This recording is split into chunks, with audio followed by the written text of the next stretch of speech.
Hey, everybody, this is Jonathan Ogden, and you're listening to the What's Bruin Show. Hey, Bruin fans, this is David Singleton, and you're listening to the What's Bruin Show. Go Bruins. Hey, this is Wayne Cook, and you're listening to What's Bruin Show. Hey, guys, it's Chris Johnson, UCLA national champion.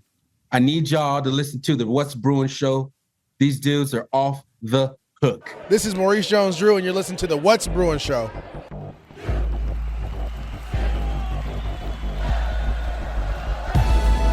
You're listening to the What's Bruin Show, part of the What's Bruin Show network, with your hosts, Jake Berryfield and Mike Regalado, and occasionally some friends, talking all things UCLA sports.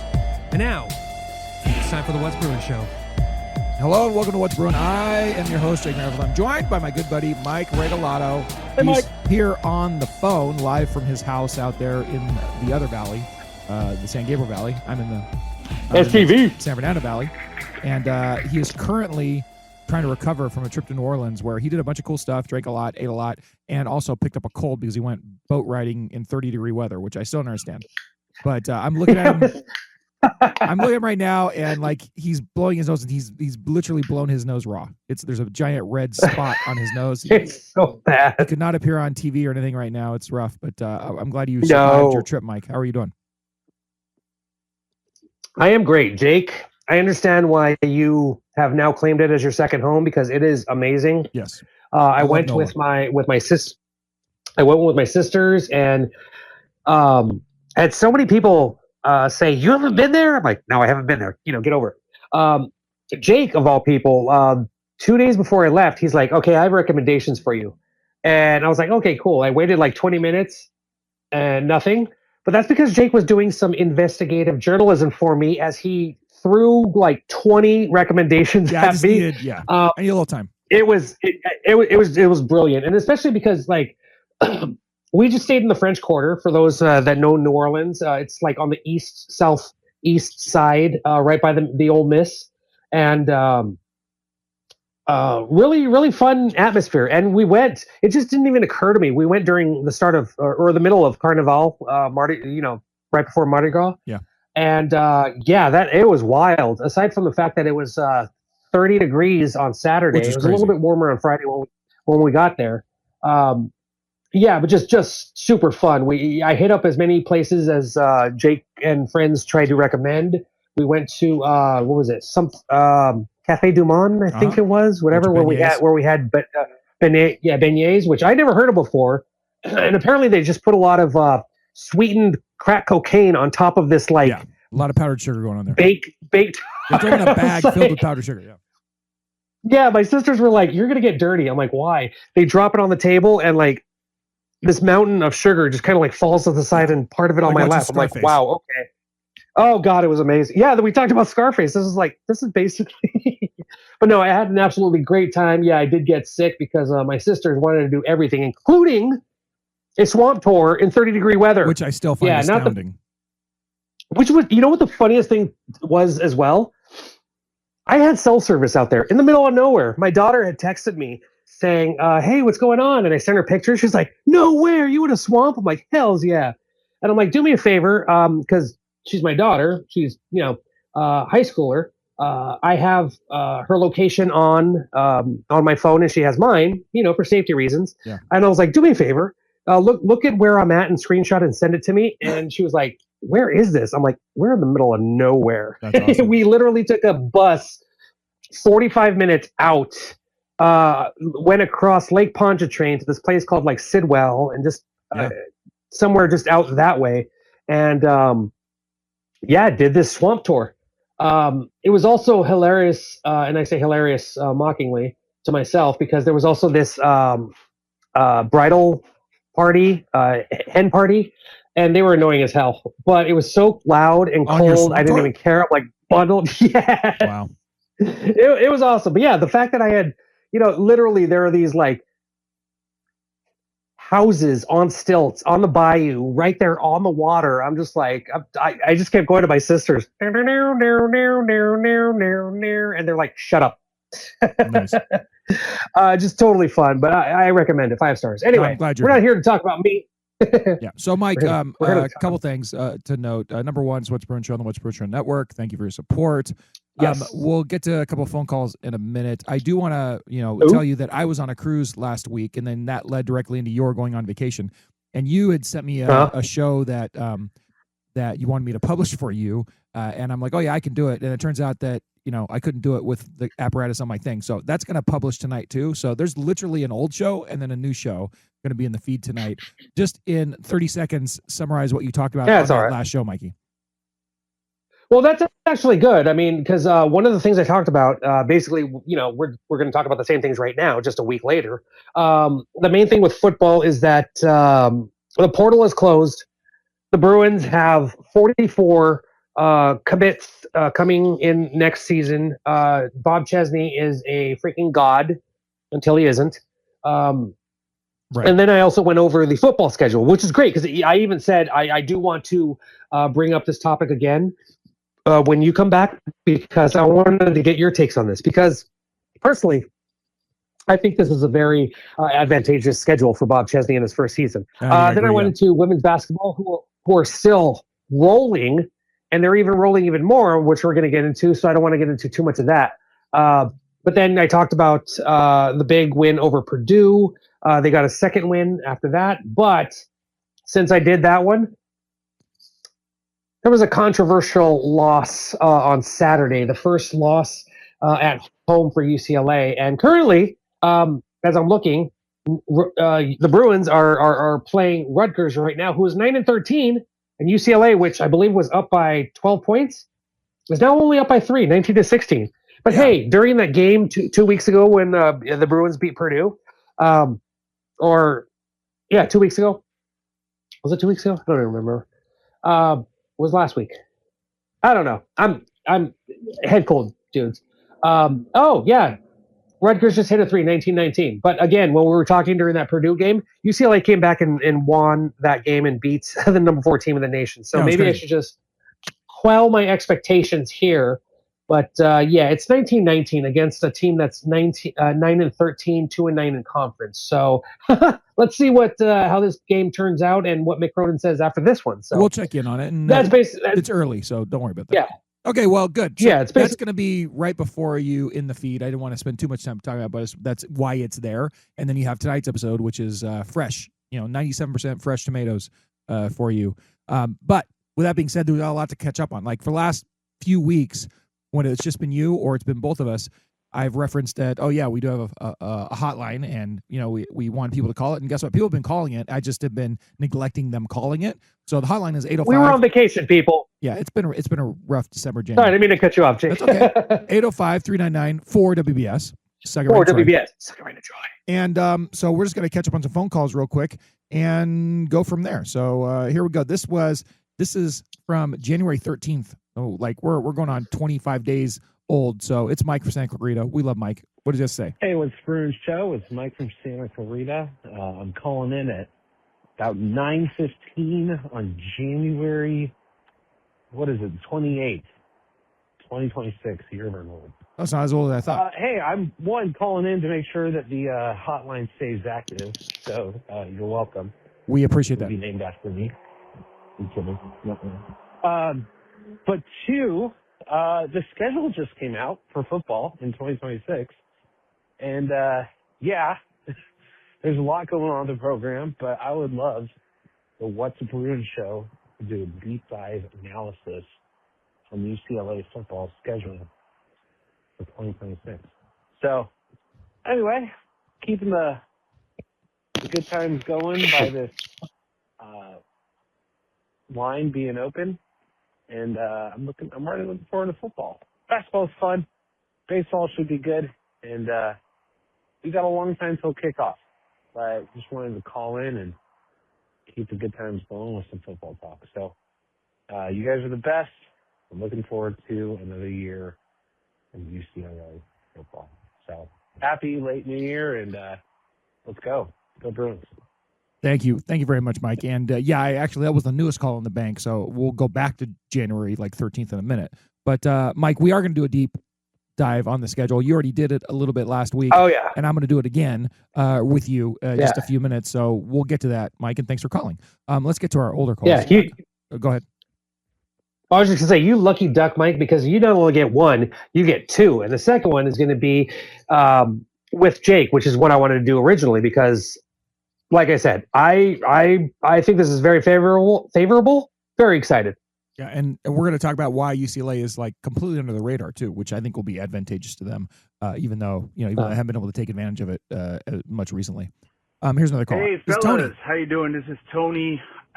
It is early Tuesday morning on my way to the office, and thought I'd drop you guys a call. Thanks, I'd Tony. love to hear your perspective on a couple different things.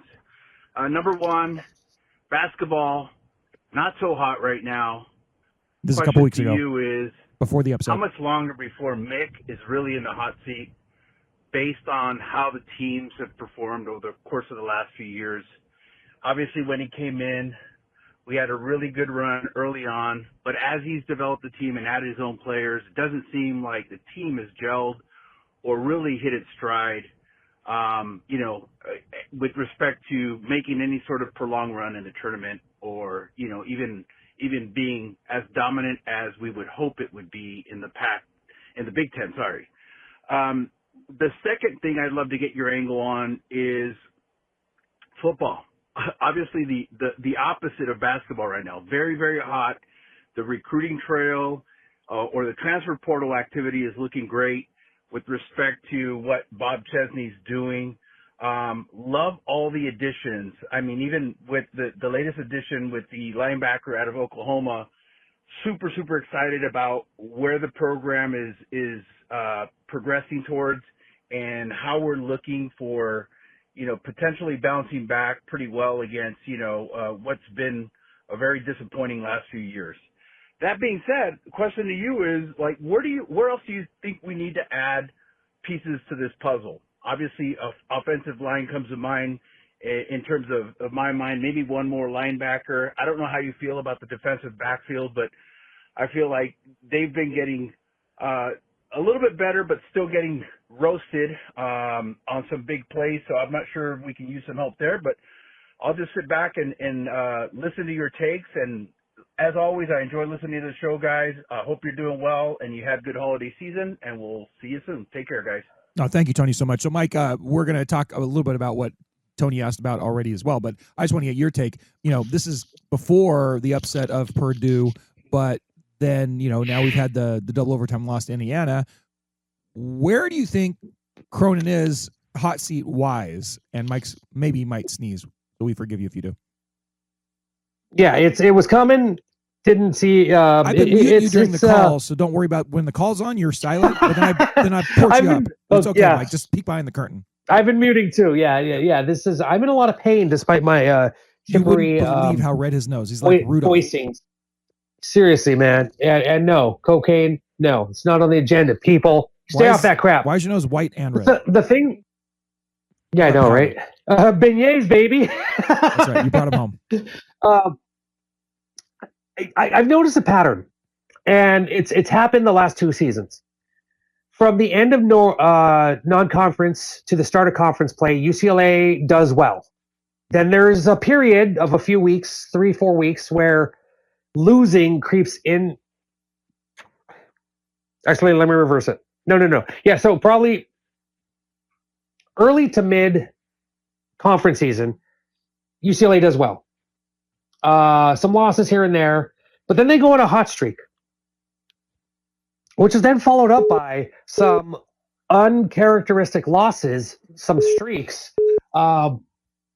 which leads into the end of the season. And I'm kind of noticing that now. UCLA did pretty decent at the end of non-conference to the start of conference play. Then they, had some struggles, went on a bit of a run.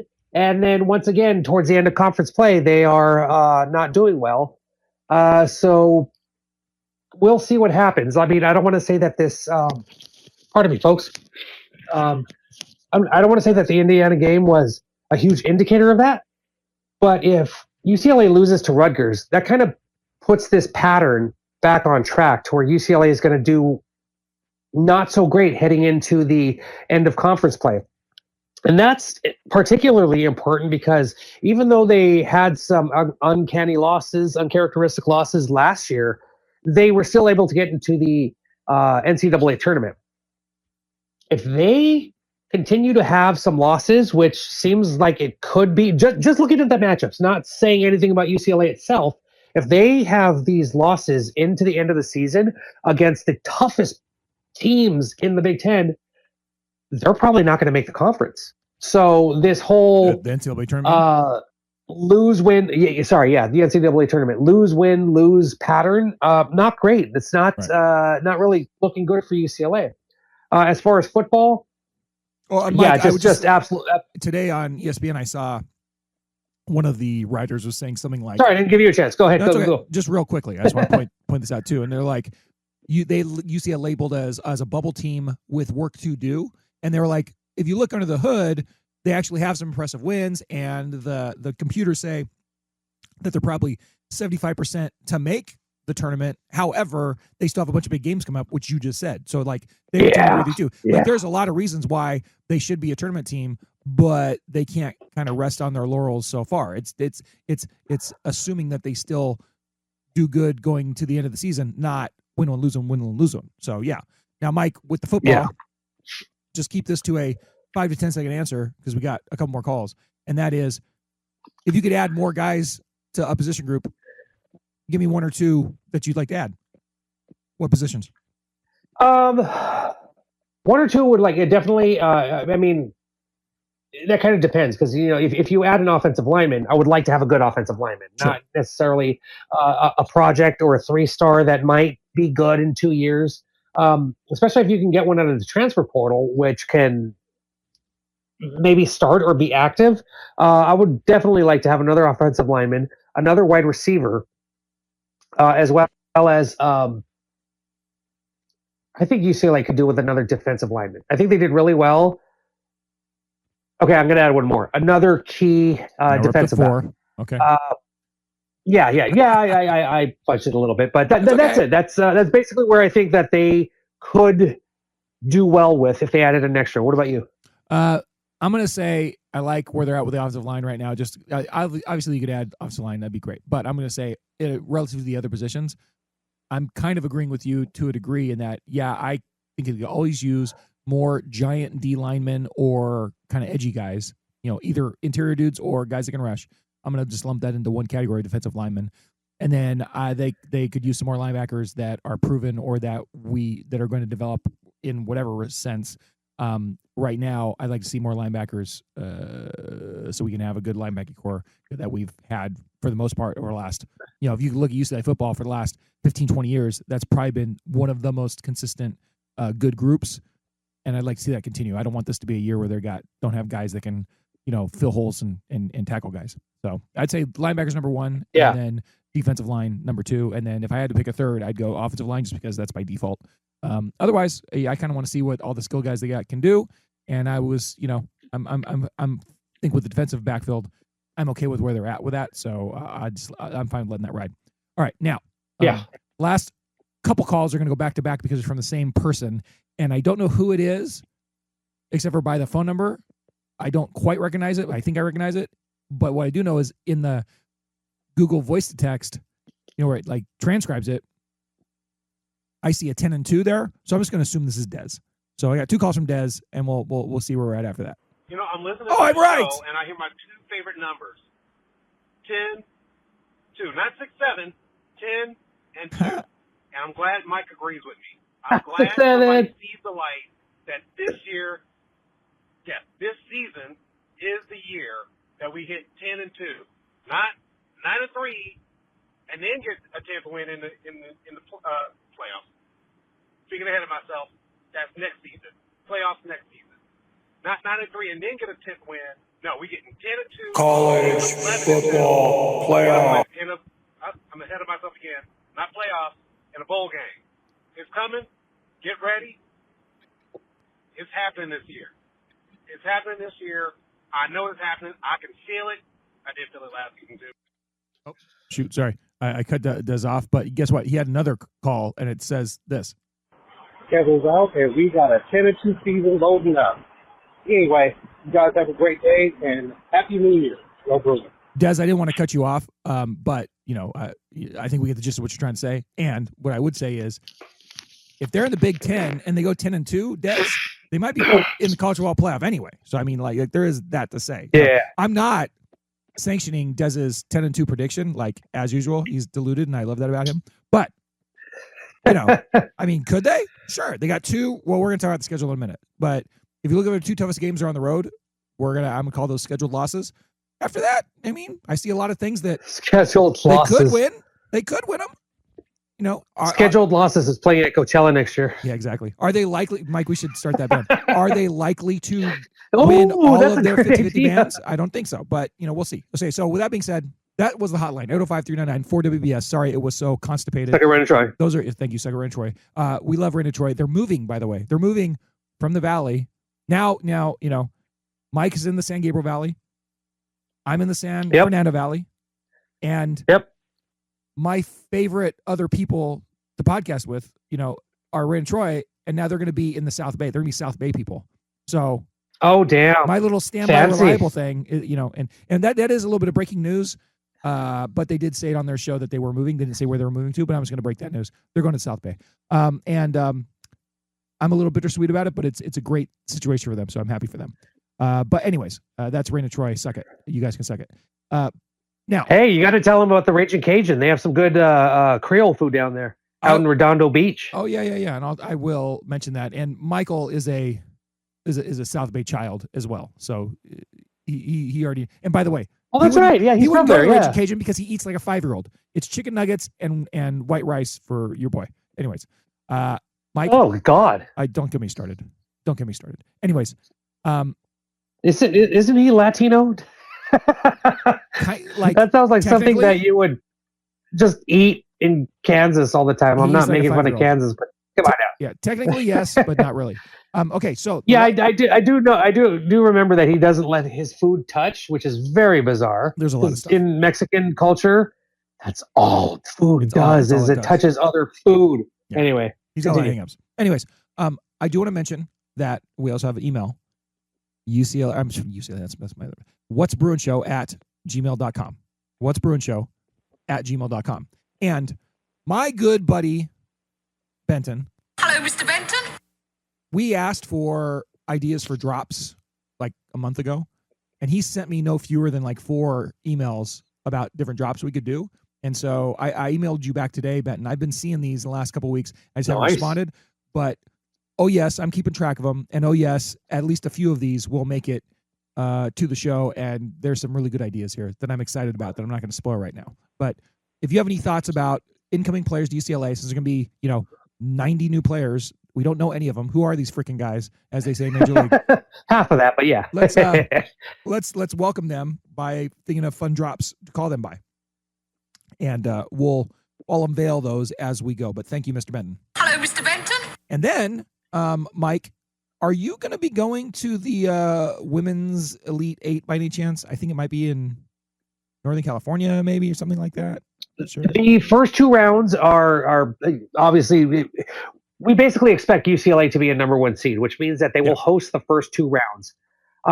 The Sweet 16 and the Elite 8, they should have that in their favor. And really quick sidebar, right, women's basketball. It's in Sacramento, because that was in the email that. Yeah, Sacramento, exactly. Yeah. But two regions are in Sacramento. It's weird. I don't know why they put it in 4 different ones like the men's, because hey, women's rights, money baby. In it, Mike. Right now, there's not as much money.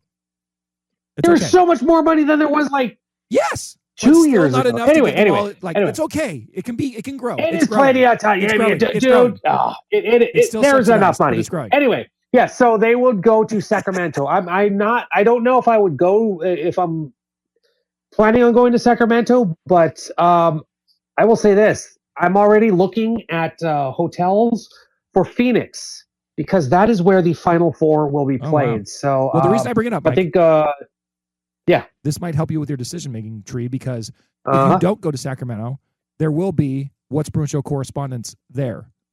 It looks like both Nancy and Carrie are going to be there, and I'm already working out. They were like, if you were there, then they wanted to meet up with you to talk women's basketball. But if you're not, then I told them I would talk to them via the phone, and they could be our correspondents. Oh. So that's something that's in the offing. We'll see how that live goes. from Sacktown. Nice. So if they cover Sacramento, Mike, then you feel free to cover Phoenix. Okay, all y'all, if you're going to Sacramento, seriously, like call us. Let's hook it up. We could literally do a post game recap with these two and get some really good minutes and discussion on this. I am all for this, Jake. I am all for this. Good, I figured you would be. Yes, but my eye on the prize. I look ahead. I have the luxury of doing that. I'm booking Phoenix, baby. Good. Okay. Well, good. And with that being said, we'll put a pin in that, Nancy and Carrie. And thank you very much for the email, Nancy. I love her to death. I didn't see her enough this fall, so hopefully that will change next fall. But Mike, it's been, well, if you would have gone to any of the games, Jake. Oh, I told her I was an absentee Bruin fan this year. It was a rough fall for your boy. It's okay. This was a rough season. I don't blame you. Now we are going to besides the football, yeah. But anyways, let's go for football, and let's talk about that real quick. Blue 32! Blue 32! California! Hood! Hey! Football! And thank you once again very much for the emails and for the calls and all the participation you guys give us. We love that stuff, and I'm sorry that I neglected it for a few weeks. That was unintentional, and I'm glad we finally caught up with it. But, Mike, we're talking UCLA football. Bob Chesney, as I think you mentioned on the show that just aired before us, Bob Chesney was introduced. It was like Bob Chesney night at the that was at the Indiana double overtime loss, wasn't it? I think. Yeah, that was and it was funny because after that game it was like UCLA loses to Indiana on Bob Chesney Day, and for some weird reason I channeled I forgot the dude's name, Ethan or whatever from Empire Records. Yeah, and not on Rex Manning Day. I was like, you're gonna lose to Indiana in double overtime on a crap call. By the way, final calls are not the reason a team loses a game. It's the entire game why they lost the game. But yeah, not on Bob Chesney Day. Yeah, that was a shame. But the Bob Chesney Day part of it was triumphant and glorious, right? Big crowd, big ovation. Dude, everybody's going wild. I was in Nolans, and I heard that when he said we're gonna, just pumping up the crowd, we're gonna win the Big Ten championship. I was like, that's my dude. So yeah, I am all about this guy. At the very least, he's saying the right things. Now, as far as what those things are, we finally have a football schedule for 2026. And Mike, oh yeah, you went through the whole schedule last week and gave a little bit of a reaction to it. So yes. I'll just go through it real briefly right now, and then I want you to just give another short reaction to it, and I'll give you my thoughts on it. We start September 5th. It's first game. Is that week 1 or week 2 or week? I mean, it's not week 0. It's week 1. That's week 1. Usually week 0 is at the end of August. Right. So at California, we will be there hopefully, and I don't want to neglect not playing my California job because California. Yeah, California, and so we're gonna go up there, and then hopefully we end with this. Suck it, Cal. Yeah, and this. By then, my daughter will be maybe in France, but if she's still in California, we will go to that game together, and that would be the first California UCLA game that we were able to attend while she's been a student, which is kind of bittersweet for me. But she's graduating this year, so she'll be a graduate. Yeah. So actually, we will have not attended a UCLA Cal game with her as a student, which is pissing me off. Anyways, I thought I was supposed to go through this quick. At Cal, September 5th, San Diego State hosting San Diego State September 12th, the 19th.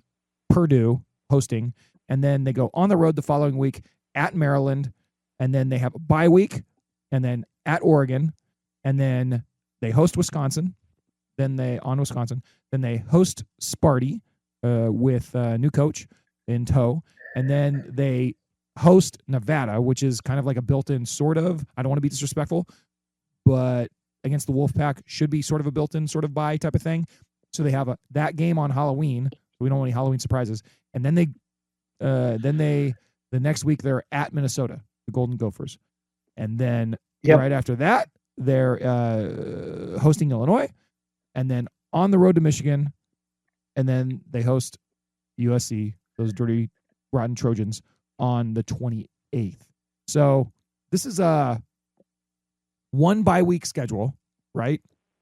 And we'll see, because they don't play week 0, I guess, and I guess we'll see how it turns out for them. Mike, what are your instant reaction thoughts on the schedule? I like the schedule. I mean, aside from the fact that they don't get all 3 non-conference games in the first 3 weeks of the schedule, I really like it a lot. At Cal, that's going to be a fun game. We're going to get to see what Bob Chesney and company can do. Hopefully, it's some damage. I love Berkeley. Almost went there. Has a special place in my heart. Aside from the Calamoni, aside from the Calamoni and all these people saying, "Oh, Cal's the number 1 school in the nation," it's not. But go anyway. Bears! Gonna bring those arguments back up. But no, it's really good that the next 2.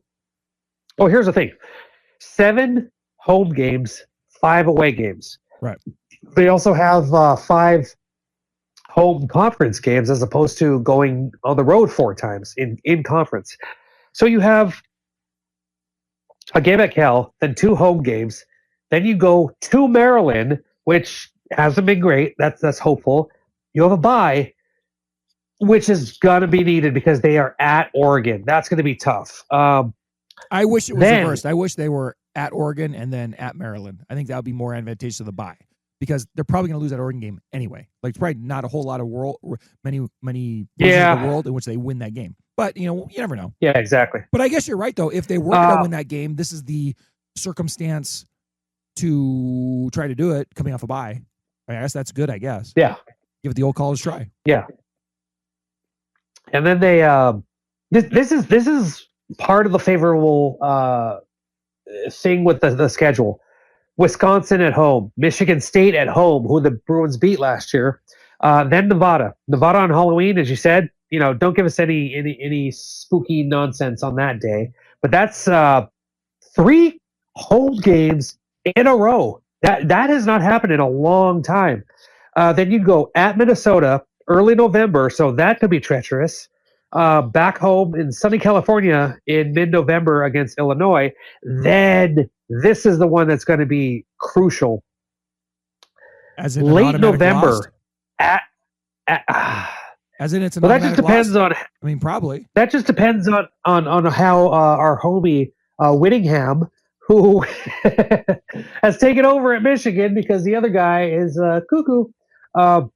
Yeah, instead of them losing 15-10, now they're going to lose 47-3 because it's Whittingham and he's playing the Bruins.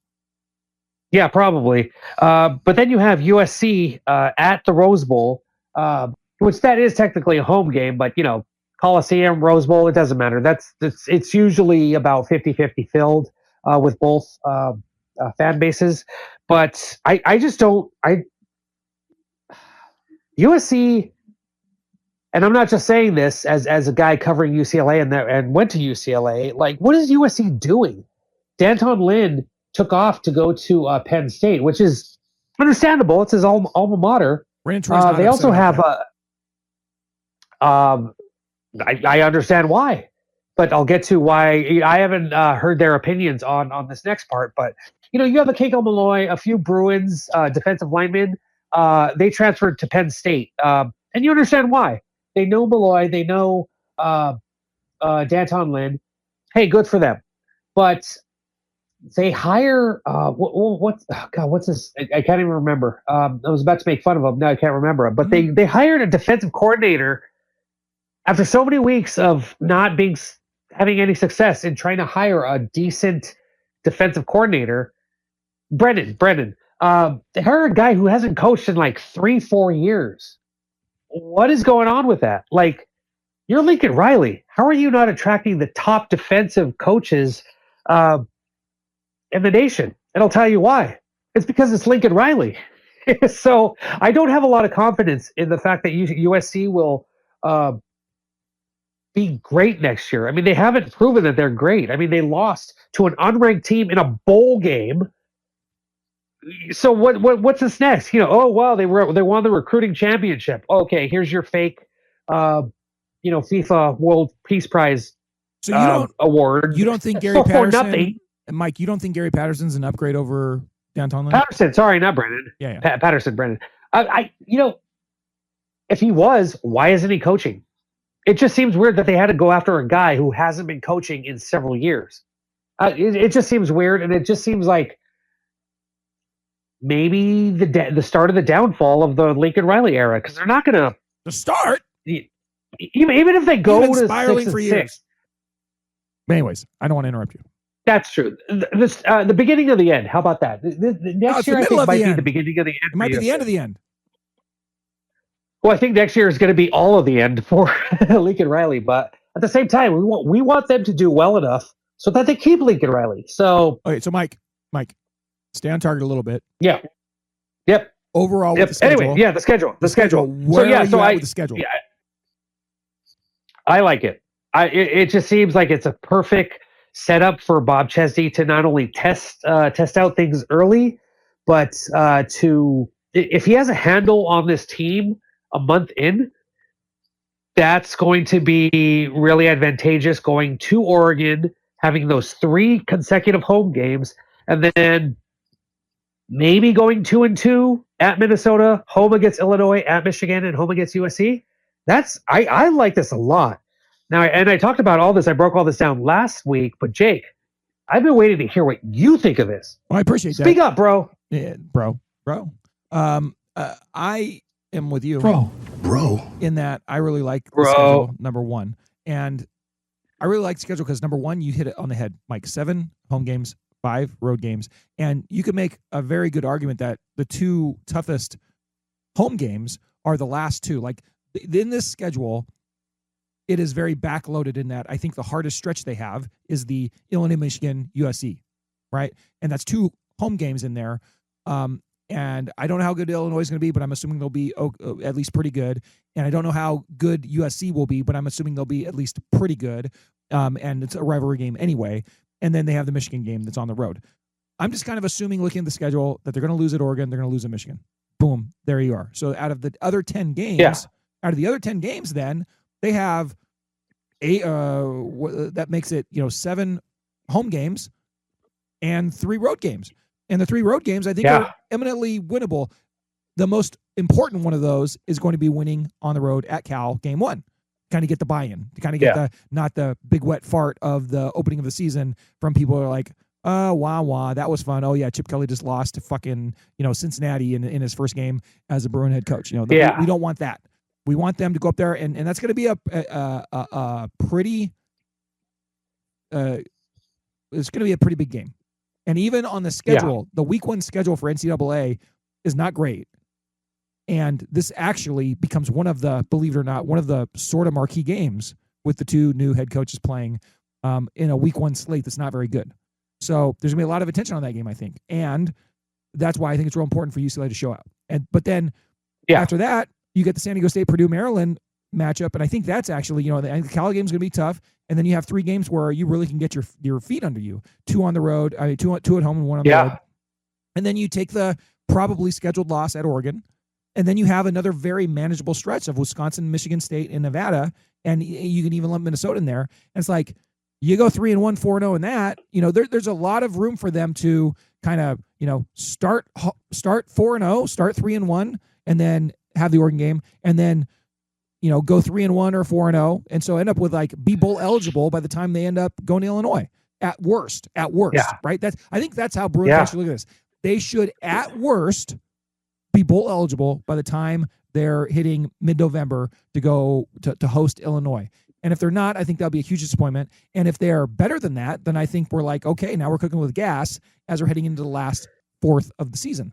And so that's kind of how I'm looking at it, Mike. I like that. I think it's a big opportunity for Chesney to really show out. It's kind of like, if they can finish, 6-3, 7-2, God help us, 8-1 in the first, 9 games of the season, then it's like, well, let's see how they do in those last 3.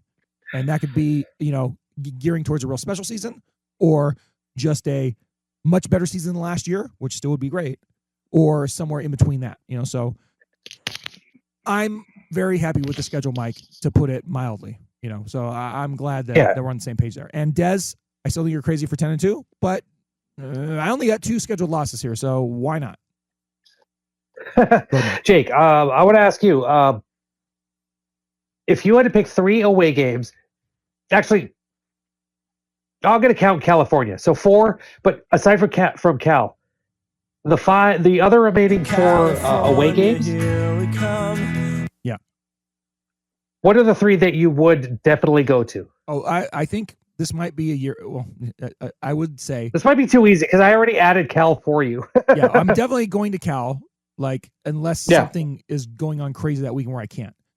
I would say I'd automatically go to Autzen this year just because I've been to Autzen. I've never been to a game at Autzen. I'm like, well, this would be a game with no expectations. Just go and see how it goes after coming off the bye week. Yeah. But I'm probably going to but I think I am in Europe that week, or I'm just getting back from Europe, so I don't think that's going to happen. And then obviously at Michigan is the marquee road game of the season, right? UCLA at the Big House. But am I going to Michigan in November? No, I'm not. So I'll be missing that game and hoping for the next time UCLA plays Michigan earlier in the earlier in the season. But that's the game that everybody's going to want to go to. And then the at Minnesota is like, okay, whatever. At Maryland, I might go to at Maryland just to go be on the East Coast. I might have done that, but I'm going to be going to Europe, so I'm not going to be. Hey, maybe I can go to the Maryland game and then get on the plane and go across the pond to Europe after that. I don't think that'll work out, but I mean, I guess scheduling-wise, that'd be fun. So, I mean, Mike, was that answering your question? Like, obviously, the 2 games are definitely Michigan and Oregon, right? Yeah, and I asked that because like the UCLA's away games this year they were just like unsavory. It's like I think we talked to the Godfather about this before last season, and it was like, well, what are we gonna? Is anybody going to these away games? I mean, Michigan State that would have been cool, but they also weren't a great. My friend OJ went to Michigan team. State, had a great time, but you're right. Like it was like whatever. Yeah, and then now this time. At Cal, Berkeley, at Maryland, which that's cool, DC area. At Oregon, Autzen is just nuts.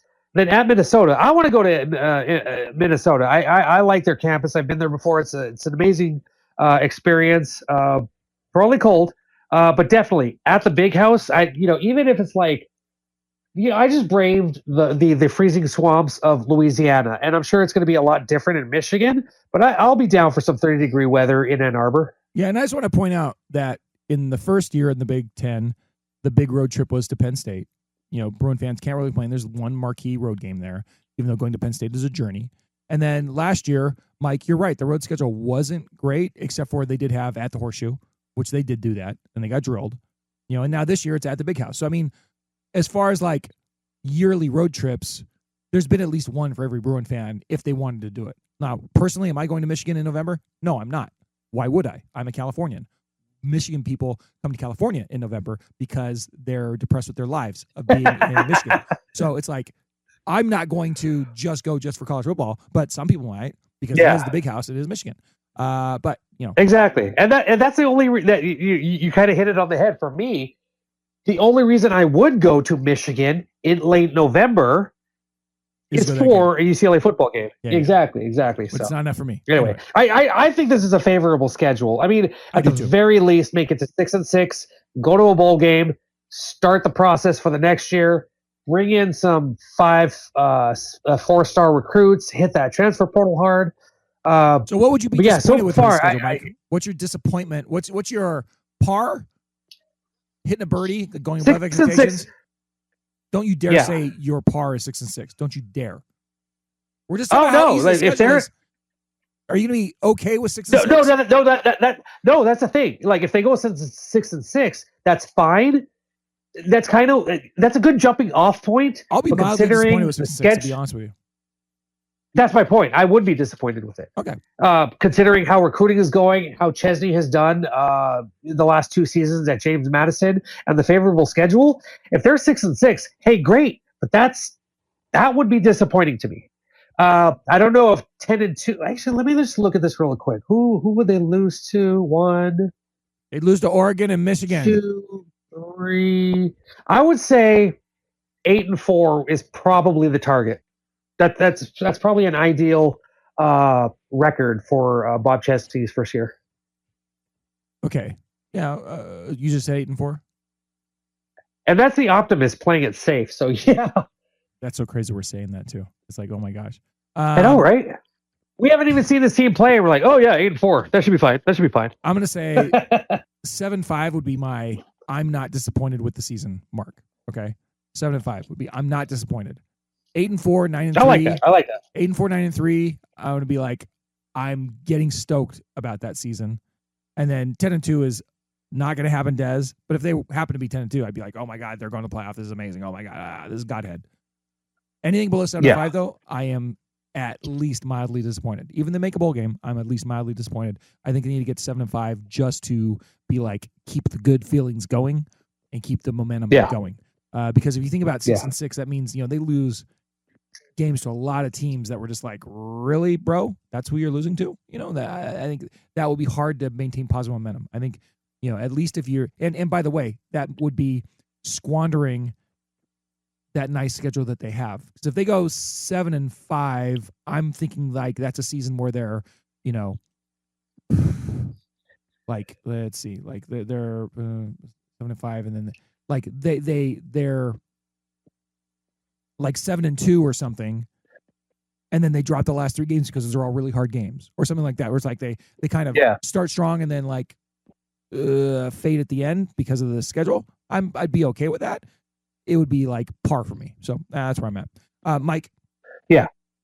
One thing I did want to mention is like I saw there was like a Yahoo Sports podcast today, and the headline of it was something like, "What new coach is going to have the best record?" or something like that. And I'm like, oh, I'll listen to that because I wonder when they're going to mention UCLA. Now I'm going to give you, Mike, I'm going to give you options. 5 minutes, 10 minutes, 15 minutes, 20 minutes. How long did it take them to get to UCLA in this podcast where they're talking about who the best records for coaches are going to be? Who is it from?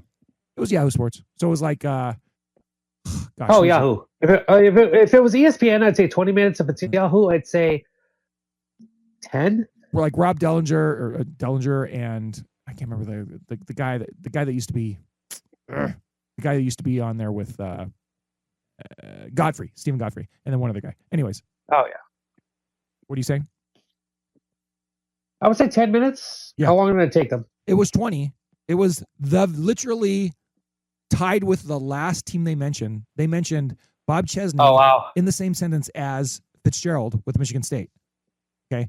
That's how low the opinion was. And not only that, but if you look at Canvas, some of the articles that are out there, like I looked at a couple from CBS Sports and a couple of the other major outlets, and universally the hire of Bob Chesney for UCLA was looked on favorably. Like everybody's giving the hire like a B, a B+, A-, something like that, which is fine. Yeah. We agree with that. We're excited about it. But then when they actually talk about how they're going to do next year, there's a lot of, oh yeah, well, it's going to be a tough job for him. And like one of the articles had him mentioned in the segment of could crash and burn quickly, along with like Auburn and Michigan State and all that stuff. And it's like, could that happen? Yeah, absolutely it could. But like, do we feel like that's going to happen? I would say no. And we've seen crash and burn with UCLA for a while. This doesn't seem like it's it. Sorry, I didn't mean to cut you off. No, it's okay. But what I would like to point out is as we're looking at like the zeitgeist of college football, there's no reason for anybody that is a national writer to look at UCLA with anything but disdain, looking at how they've been the last number of years. And so just understand that if you're covering over 100 college football teams, over 60 like major college football teams, there's a lot of laziness involved when you're talking about teams that don't have any buzz, and when you're talking about teams that haven't been winning. And so all I'm going to point out is that the number one thing that people were pointing to when they're talking about how UCLA is going to struggle in year one under Bob Chesney is the exact opposite of what me and Mike was talking about. They're like, oh yeah, but they're going to start in 2026 with that tough Big Ten schedule. Everybody's talking about that tough Big Ten schedule. And that was cited in every single article that was talking about how UCLA was going to suck.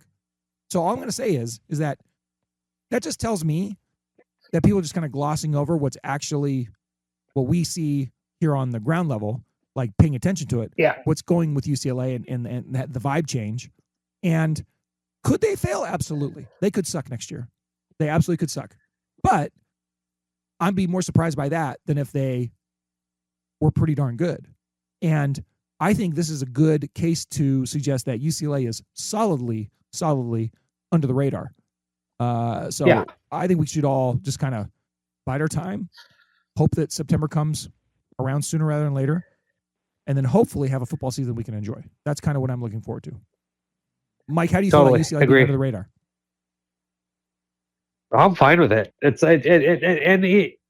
funny to see a lot of teams like every year who are under the radar, and then they start to do well, and people are like, "Oh, wow, they came out of nowhere." It's like, no, some of them, yes, but others have just built that foundation. If there's a new head coach, they just changed the culture, kicked it into high gear, shifted gears, and are just playing a different style of game. And it's just lazy journalism to just say like, oh well, they're gonna not do so well, blah blah blah blah blah. If that's the case, if that's your opinion, at least reach out to someone who's a major outlet, an individual for a major outlet. That knows his team. Just get some background on this, people. Well, I'd say that, even if it's not lazy, it's, it's like just kind of going with the cliches, because why would you spend a lot of time thinking about the Bruins if all they've done is underdeliver year after year after year after year, right? And then you have the whole the national perspective on the Chip Kelly saga versus the local perspective on the Chip Kelly saga. Then you have what UCLA did with hiring Deshaun Foster and what a circus that was, and now going through this hire. So like, I understand how someone could get into the mindset of just kind of glossing over what UCLA is going to be with a new head coach, because it's kind of the same way we look at Purdue, Mike. I mean, we're looking at our schedule and we're like, oh, Purdue is a third game. That's awesome, because it might as well be, the Sisters of the Poor or a third non-con game. It might as well be Nevada, because it's Purdue and they're going to suck.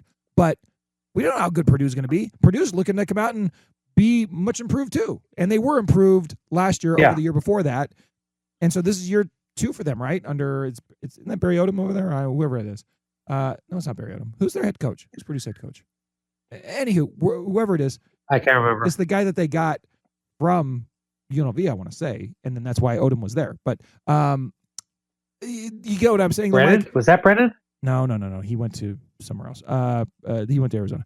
But the bottom line is like, we gloss over those teams just like they gloss over us. And so I understand the process of it, but it still doesn't mean that it's going, like it's an opportunity for UCLA to do much better. Oh no, it is Barry Odom. Okay, I was right. Okay. So anyways, when did he start though? Oh yeah. Started this year. Yeah. I don't know. Anyways, whatever. Like I said, because who was the coach at UNLV when we played him? There's another guy. Oh no, that's I'm so confused. But they had a great season. It was the guy from Florida. It was the guy from Florida that was on our list to hire. Oh, we're just talking. It was great podcasting. Dan Mullen. Dan Mullen. It was Dan Mullen. Mullen, not Brennan. Mullen. Yes. So it was the EN. Yeah. Okay. Yeah. So Odom goes to Purdue. They have their year 1. Dan Mullen goes to UNLV, and they have their great, fantastic year. There we go. Not that it's relevant to anybody. Okay, let's stop this DM segment. This is terrible. But let's talk back to basketball.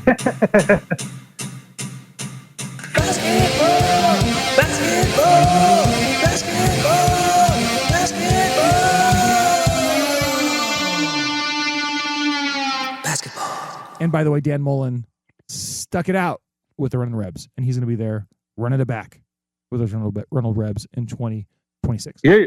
Mike, UCLA men's basketball right now is up by 17 points. They just started the second half. Looks like they're going to put the Scarlet Knights away. So that's good. They're bouncing back from their double overtime loss on Bob Chesney Day with the win that we were expecting.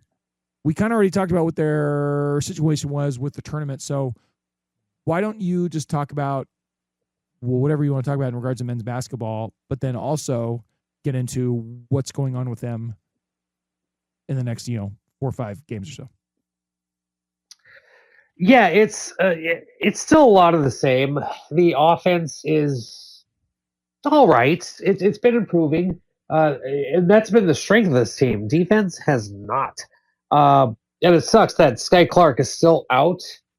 This has been like 7-8 games, and dude has a hamstring issue. And for those Laker fans, this is so funny. Every time I think of a hamstring pull, I think of Magic Johnson getting his pulling his hamstring. What was it against Detroit? The season or two after Kareem retired. So it was like, and it's like, well, Kareem's not there, and Magic is there with his Kareem was at the end. Serious hip. I'm sorry, he wasn't there. I don't think he was there. No, I think he was there. Yeah, I think Jamaal weigh in, bro. That dude is like, he's like the Godfather 2.0. Godfather Jr. Oh, Godfather Jr. like the sandwich.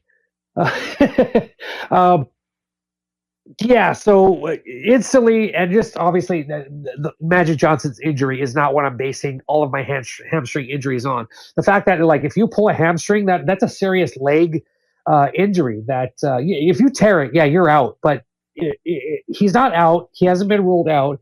He's day to day, which that might be code for he's out for the season, but we're not going to tell you.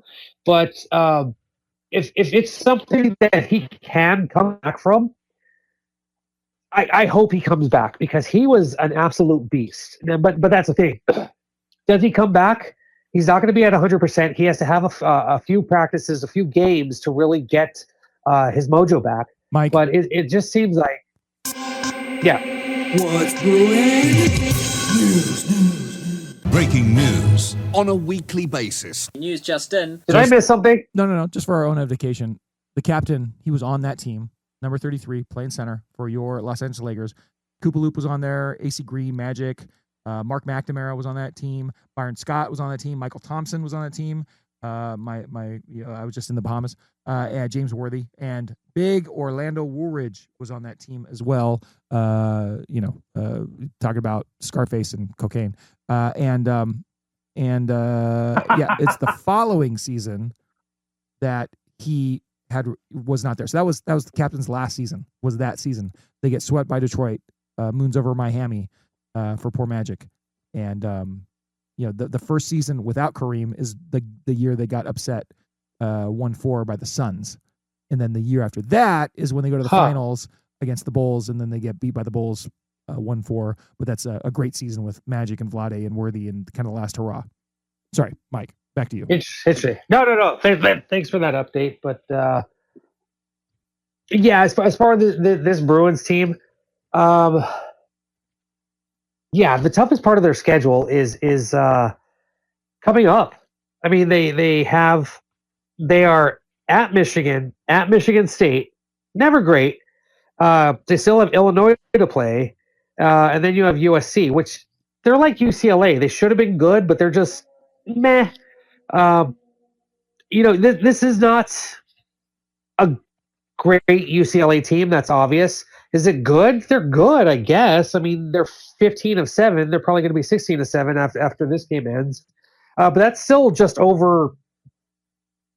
That's going to be about 70% wins in college basketball. At this point, if you're a great elite team, you've maybe lost at most 3 games, and that's just some competitive teams. So the fact that they lose to Indiana on Bob Chesney Day, it was a little disconcerting. UCLA definitely had a chance to, put the dagger in the heart of Indiana. Yes, I used a vampire reference because I was in Illinois, and now I'm crazy into Anne Rice novels. I've been. You're in New Orleans. I've seen the movie. I've seen the movie. Never read the book, so I got an audiobook of Interview with the Vampire. Way more descriptive than the actual movie. God, why haven't I read this book before? Anyway, you really have to put. The Vampire is fine. Wait till you get to the Vampire Lestat. That's a wonderful epic story. Anyway. Oh, that's part 2. I'm waiting for that one. But yeah, you got to. And then they go off the rails. They're not really killing these teams. I mean, they're doing okay, as they should with this talent. Actually, with this talent, they should be way better. Anyway, that's neither here nor there. the Indiana game, a lot of people are like, "Oh, they're complaining about that last play. What did it go off a UCLA player? Did it go off an Indiana player? Who cares? There was 40 minutes and almost 2 overtimes prior to that where UCLA didn't do anything. And Mick Cronin, who once again had an epic post game presser, I did agree with him that like there was no defense. Like they ran certain plays. He went on this for a few minutes that they practiced this one play and they didn't execute. That's, I don't know if that's a coaching thing. I don't know if that's a player execution thing, but either way, they lost kind of on a last play, but there was a whole game before that, which they could have charged ahead and took down a mediocre Indiana team. But it is what it is. They're seemingly taking care of business against Rutgers, which you should. But things get a little bit serious. Saturday, they play Washington at Pauley Pavilion. Oh, and here's the thing, too. Mick Cronin was complaining about the fact that, they're scheduled Purdue 3 days after they came back from an East Coast trip. Well, it's like, dude, look at your next few games. Indiana at home, Rutgers at home, Washington at home. You're at Ann Arbor and you're at Michigan State, but then you have Illinois at home and USC at home. 3 ranked opponents in a row, by the way. 2, 10, and 5. True, but most of those are home games. At Michigan, and then you have Michigan State. That's going to be tough. That's going to be tough, actually, for both women's and men's basketball. They're both on the road against Michigan and Michigan State, who are both ranked. Yeah, it's tough. If UCLA doesn't want to fall into the pattern that it did in the last 2 seasons, where they just start losing or just uncharacteristically, play just horrible basketball, considering what they did in the middle of its conference, then I don't see them making the NCAA tournament. Well, after this game, which we're going to call a win against Rutgers. Yeah. They have 8 games 64-45 as we speak. 8 games left. 4 are not against the top 25. 4 are against the top 10. 4 games in the top 10. Yeah. 2 of those are on the road. 2 of those are on the road. And how do you think they're going to do down the stretch? They got 8 games left. Are you looking at 4-4? Are you looking at 5-3? I'm looking at 4-4. 3-5. Do you think they'll lose all the 4-4? Do they knock off any of those ranked opponents? Do you think they win the unranked ones and lose the ranked ones? I think, they're going to lose to the ranked opponents. They just have not. They might pull it out against Illinois. Might pull it out against Nebraska. I think that's going to be a tough road trip to go into Michigan and to go into Michigan State and pull off wins. So at best, they should be 6-2, but I think it's more of a 4-4 situation because even though they do play up to the talent of their opponents, like they did against Arizona and Purdue, which also brings other questions because why can't you play that way in every single game? If they played that way in every single game, I would go 7-1, but I'm not seeing that. I mean, they struggled early against Rutgers in this game. They were pretty much toe-to-toe with Indiana. It's just kind of mind-boggling how this team has not really pulled it together. So 4-4 seems optimistic. 5 of those games are going to be on FS1. One's going to be on Fox. One's going to be on CBS. The Michigan State game against number 10 Michigan State, it's at Michigan State. It's on 2/17. I'm not sure. There's no TV listed for that. I don't know if you know of that, Mike. But I guess we'll have to see how they do. Mike, I have one other question for you. Yeah. About what's up? Story out this week. UCLA. Oh, dear God. Are you going this way? Go. Said he's going to come back. What do you think about all this? It's kind of weird. Like he would come back and he'd be like a super senior, right? Or what would he be? No, you know what? I mean, or he'd be a senior, super senior. If you're rolling the dice and saying, "Hey, I'm gonna declare for the NBA draft," then that should be it. There should be no reason why the NCAA says, why not? Come on back. You still have eligibility. It's like, no. Once you declare, you should not have eligibility. It would be great to have Amari Bailey. First off, would he come back to UCLA? That's my question. I was like, Why did he leave in the first place? Obviously, he thought he was talented, but is there an issue with Cronin? Would he come back to UCLA? Would he go to another school? Either way, it doesn't matter what that future possible decision is. You declared. You gave up all your eligibility. So no, Amari Bailey, loved what you did. Love what you did with UCLA at the time, but no, go stick it out. This was your choice. Clearly, you thought it was a bad one, but it was your choice. We're in the era of the transfer portal. He could have transferred somewhere where he could have really upped his game, developed his game, maybe got a championship. I don't know. But no, you're done, bro. That's me. Mike out. I'm looking at a picture of him, and he's got his hands up, hands resting on his head with his it kind of like he's making the motion of a charge call, I think, no, of a blocking foul for the referee make. I'm looking at his biceps, and on one bicep he's got no vanity, and on the other bicep he's got N:OW in the form of like a clock. You know, it looks like a clock, but it says now. And I think Amari Bailey's ready to come back to UCLA. Let's go do it. Come on, I want to see it. Let's go. If he's eligible, I don't really care. Because as you know, I care deeply about men's basketball. But I mean, if they're like going to get a guy that was good and they're going to come back and he might be better, like, screw it. Get him for a year. Why couldn't he be the next Donovan Net for the Bruins? How is Donovan Net going to be here next year, Mike? By the way, is he? No, I think he does. He doesn't have any eligibility. So bring in Amari Bailey. Who cares? Like, it'll be something to point out. It'll be fun, right? So, I don't really even care. If he does, college sports is even if he bonkers. does There are no back, rules. Mike, yeah, you're wearing seriously. a Rocky Horror Picture Show. God Save the Queen. Rocky Horror Picture Show is about no rules. How are you all of a sudden the Law and Order guy? I don't get it. What are you like? You can't really, do the thing because that's how it is, and blah blah blah blah. All right, Jake. You know what I'm saying? All right, Jake. It's 3 a.m. I'm on the corner wearing my leather. This dude comes up and he's like, "Hey, punk." I'm like, "Yeah, whatever." Jake. Whatever, especially because you're a fellow Libra. I am all about chaos and rules. Yeah. Like, I want to follow the rules, but I also break them. Mike, I also break them knowing that I won't be. Exactly. It's an absolute Libra contradiction. Absolute contradiction. But this just seems weird. I'm like, okay, let's say, here's the thing. Let's say he does come back. Amari Bailey is not going to save this team. If UCLA doesn't get to the NCAA tournament this year and Amari Bailey comes back, he's not going to save He wouldn't come back right team. now. He would come back next year, I thought. Is that what it is? He's trying to No, come back exactly. Yeah. That's what I'm saying. Next year. So, yeah. Anyway. Whatever. All right. We spent enough time on that. Whatever. I know whatever, man.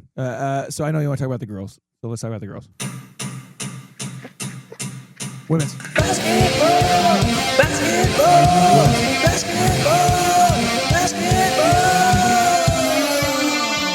do some women's basketball talk. Basketball. For Carrie and Nancy. We love you, ladies. Mike, go. They're winning a lot still. Oh, Mike, you muted yourself. You need to talk so we can hear you.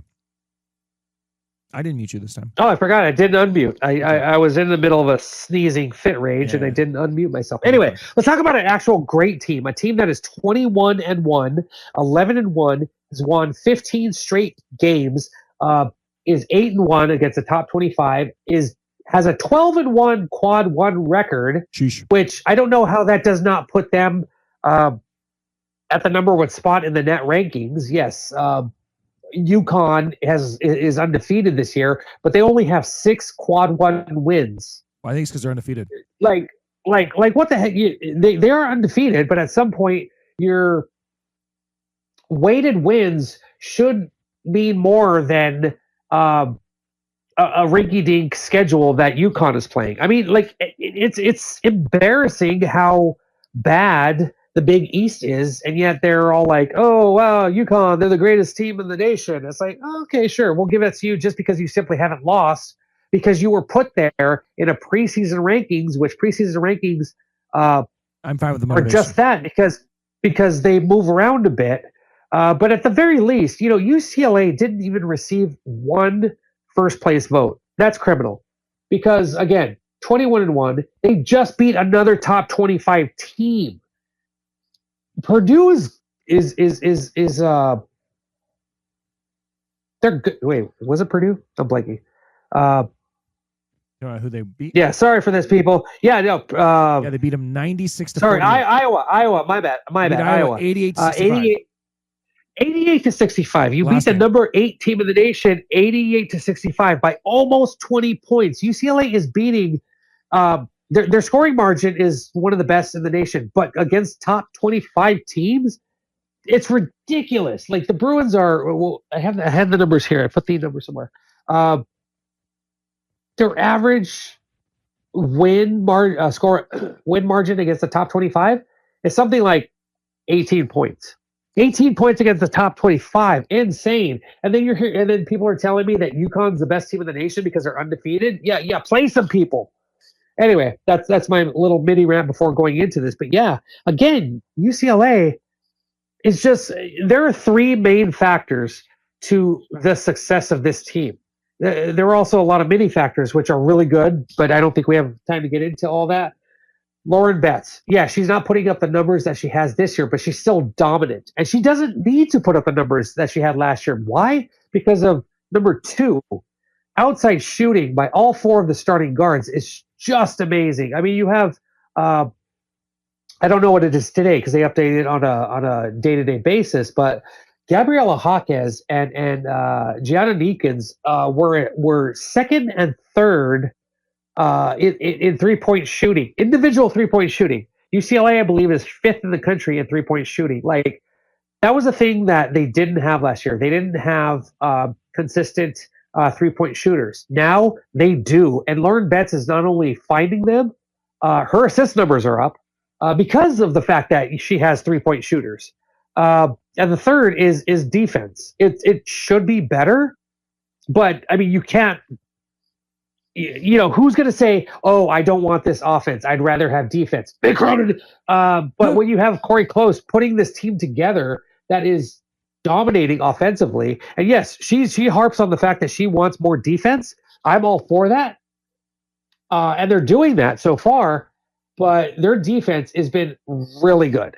It's been really good. It hasn't been the best in the nation, but it's been really good, especially over the last, 15 games. They're just shutting teams out, and it's just really fun to see. I mean, even in that case, the patterns that I observe, UCLA is just smacking people around in a patterned way every single game. You know, it's like, filling the teams out. How are we going to play defense? How are we going to play offense? Then they realize, like, hey, we're just going to do our thing, and we're just going to blow the number 8 team out of the water. It's insane. I have no words other than that. I can't yell from the rooftops any more than I have been, but this is a really good team. And honestly, I think, yes, a little bit biased, but just looking at the stats, again, 12-1 quad 1 record as opposed to a 6-0 against number 1 UConn.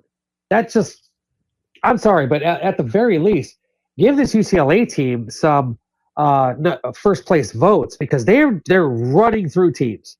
But yeah, they play on Wednesday. They play Rutgers at home, and then this is a interesting patterned schedule. Sunday at Michigan, the following Wednesday at Michigan State, the following Sunday at home against Indiana, which is not great, and then the following Thursday against Washington at home. Then you finish off with Wisconsin at home, and then at USC. I don't see a loss in there. I just don't see. I have been thinking about it. I have a feeling UCLA. Oh, I don't want to say it. I don't want to put this. I don't want to plant the seed. But I think that there's a chance if UCLA was to lose another game, it would be at Michigan or Michigan State. But at the same time, I do think that they can beat both of those teams pretty easily. Yeah. So even if they do lose one of those, that's one loss in the remaining 8 games of the season. Yeah. That still puts them at like that. That's going to be a 30-win team. That's going to be about 28-2. That's insane. That's really good for this UCLA team. But either way, I think they're on track to get a number 1 seed in the NCAA tournament. And I do think that they are going to, as I said before with the calls, I think they are going to be a Final Four team. And I'm going to say it. I'm going to say it right now. I said it in secret. I think they get to the championship game. Jake, what are your thoughts? I agree with you, Mike, because they're so good, and I'm not going to wax on like you did because I'm just not. But like, I always want to know what the expectations are for this team, and it's like, if they don't make the championship game, then it's probably looked at as underachieving, right? And I understand there's other great teams out there, but this is one of the best of the best. And so that's why I want to see when these players get into the tournament, I want to see them, not just get into the tournament and have some crappy upset loss. I want to see them, fulfill their potential. I want Corey Close to win one. I want her at least to get to the championship game. Yeah. And that's what I'm saying. Like, get the Final Four and then win one, and then let's see how we do it. Right. So that's where I'm at. Exactly. Right. Exactly. Mike, that's awesome. That's what I got. Good. Guess what? What's brewing with you? You asked me. What's brewing with me? Yeah. What's brewing with you? What's brewing with me? What's brewing with you? So, Mikey, what's wrong with you? I know you already talked about your New Orleans trip. What else is brewing? I kind of started with that, but I will say this. I didn't add before, and I was like, oh, should I talk about it? Anyway, we did a ghost tour, and they're very interesting. If you ever have a chance to go to a city that has a lot of history, and they have stuff like history walks, stuff like that. I went on a swamp tour. I got sick. The Friday I got there, I went on a ghost tour.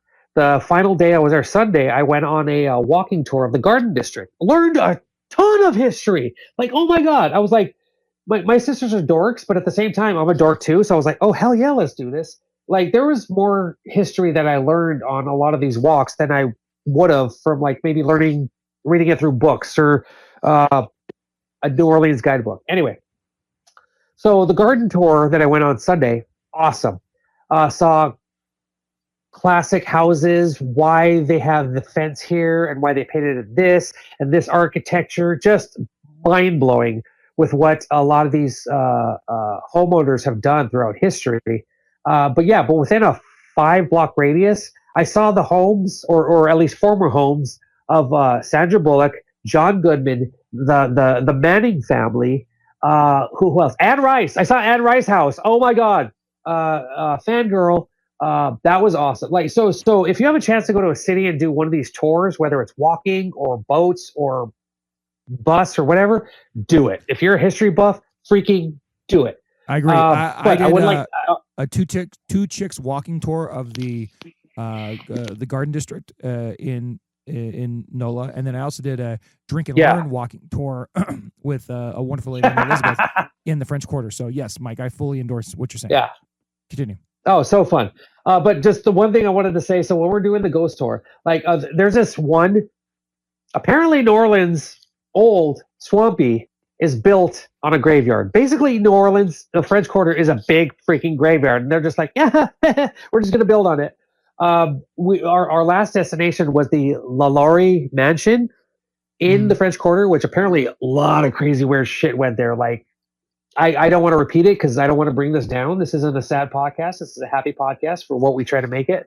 But damn, some of the atrocities that went down there are crazy. Anyway, right before this, at one point I'm listening to our tour guide tell us about something, and I literally feel fingers going across my phone, like trying to grab it. I'm like, what the hell? I look down, nothing. I thought it was my sister, and I'm thinking, why the hell are you grabbing for my phone?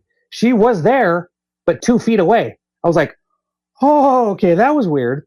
There was this other, like a few minutes later, we're walking, I had a beer. My sisters were all into the daiquiris and stuff like that. So we're walking down, I forget the name. Was it Royal? I don't remember what street it was, but my sister kind of felt something and she goes, look, ghost, entity, whatever it is, no disrespect, but please leave me alone. She took a drink of her daiquiri, which was sweet. She drank it. She was like, oh God, this is bitter. My other sister took a drink. It was bitter. And they're like, hell no, we are done here. So whether you believe in the lore or not, it was really interesting. I loved learning about all of it. And my God, I got to go back. yeah, I especially did not connect the dots that I would be going there during Carnival. But man, what a city! I mean, Jake knows. But yeah, I just had an absolutely fun time, and I'm definitely going to do that again. Jake, what's brewing with you? I appreciate it, Mike, and yeah, I love a trip to NOLA. I just came back from a cruise where I was in Grand Turk, Grand Bahama, the Dominican Republic, the old DC, DR, and also, what was the other stop that we made? There was another stop there that was awesome, and it was a lot of fun. At Nassau of the Bahamas. So did a lot of fun stuff. I went diving for I had a diving day of 2 dives. I went down 80 feet in the water and 70 feet in the water, and I saw all sorts of crazy stuff, including a giant sea turtle at about 120 feet below me. And I got a great video of an octopus when I was snorkeling in Grand Bahama, and just a great cruise. Me and my wife Sarah had a lovely time, and I'm back from that. And now looking towards this weekend with the Super Bowl, my daughter, my co-host of the Bare Minimum, which I have a episode in the can I need to publish, but this one here. Go Bears! She's actually going to be participating in the Super Bowl this year because it's at Levi Stadium. She's going to be holding a flag during the pregame, and hopefully I'll get a good shot of it on the TV. But she's going to nice. So I'm looking She's going to be on the field? She's going to be on the field before the game, Mike, at the Super Bowl. Hells yeah. With the Cal Band. So looking forward to that. Day. Yeah. And I can't wait for all that to happen. So a lot going on. We're back at work and all that stuff, and we'll see how it's going. I hate That's what's wrong with me, Mike. So it's going, man. Hope you feel better, Mike. Oh, thank you. Like this podcast has distracted me, but not really. I have like this whole pile of tissues on the floor that I've been blowing my nose with, and I have to clean up in a little bit. I'm probably going to pass out shortly after we end this. Mike but is definitely a mess right now. No, we definitely had a lot to say. Yeah, absolutely. Yeah. So we did. I'm a professional. I can't let you see it, but I'm dead inside. You sucked it up, Mike, and I appreciate it. So it's 8 o'clock our time. Still beating Rutgers. What's the score? I think it was 80-56. They're gonna win this game. That's good. We'll be back next week. Don't forget the show that's published right before this is a little late, but it's Mike from last week, and I apologize for not getting that posted. And then we'll be back next week with something. I'm sure. We got a couple interviews I want to sprinkle in there over the next couple months.